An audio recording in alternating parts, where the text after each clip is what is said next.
to the culture of the armed forces itself. Sarah, do you want to take us forward on this one? Yes, thank you, Chair. Good afternoon, General.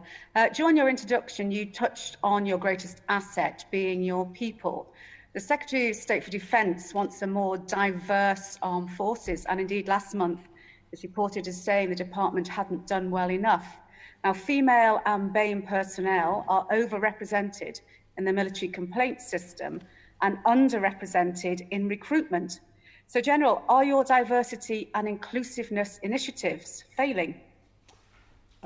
They're not doing well enough. I think I would absolutely concur. And indeed, this morning we got together as a chiefly body. So that's the 3 single service chiefs, myself, the commander of UK Strategic Command, and also the Vice Chief.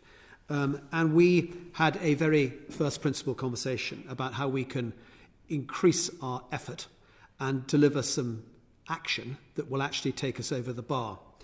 Now, the thing that I think is really worrying, particularly, is the culture. I do think that despite a number of surveys, despite a number of efforts, not least stuff that I did when I was head of the army in relation to leadership and all of that, we still stubbornly have a culture that doesn't recognise that diversity and inclusion need to be at the heart of teamwork. And teamwork, of course, is what makes the armed forces function as effective as they should do. So we are in no doubt that we have to change that. And that means that we've got to get after this, I put it in parentheses, laddish culture, which doesn't recognise that actually you've got to be properly doing stuff rather than having a sort of slightly apathetic view to it. And that has to change. What we also have to change, I think, is we have to recognise that role models are going to be very important in this equation. And it's simply unacceptable that in the top 150 or so of general officers across the 3 services, we only have 3 women. And that doesn't provide enough role models. And that means that we are going to have to think really hard about positive action. We have a career structure that is still designed predominantly for men. And the reality is that when you get to a certain point in your life and you perhaps want to create a family, you are massively disadvantaged if you take time out. And that doesn't matter whether you're a mother or a father. The reality is that we have to change the career structure so that those with genuine long-term potential are able to satisfy their family needs as well as going on to realise their military potential. And we are going to put in place a number of initiatives that will change that. What we're also going to do is to put in place some initiatives that will get after the leadership culture, because the way in which we currently report on people, their annual assessment, I don't think provides nearly enough emphasis on the sorts of behaviours that we want to encourage. Too much of the time it's about people being upwardly looking leaders and not being downwardly looking leaders. And what I'm looking for are people being judged on their moral courage and their ability to look after the people that they have the privilege to command and to lead.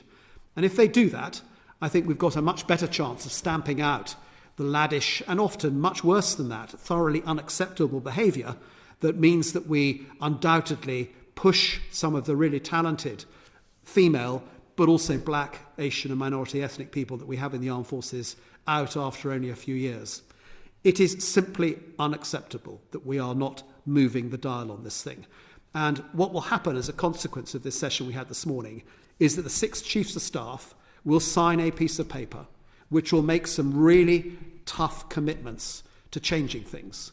And we will then hold ourselves to account, and those we lead will hold us to account for delivering against those commitments.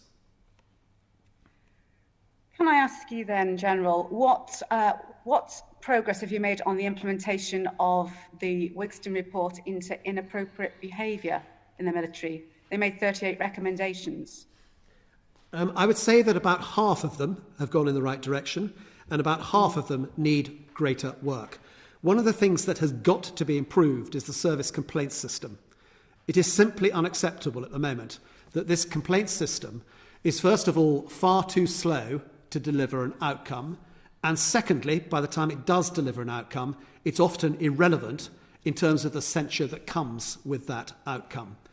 But importantly, it's also very challenging for people to have the moral courage and the bravery to make a complaint, because invariably the complaint has to be made to the chain of command. Now, whilst it is a very positive initiative that we have a service complaints ombudswoman in Nicola Williams, the reality is that we need to review the service complaints system so that it becomes genuinely agile, it genuinely comes with censure, which happens in a relevant time frame. And importantly, it's a complaint system that makes it possible for people to have the bravery to make the complaint they need to make. And that's something that we have to change, and it is one of the commitments that this document I referred to a moment ago will have in it. So I think that's the most important thing in Wigston.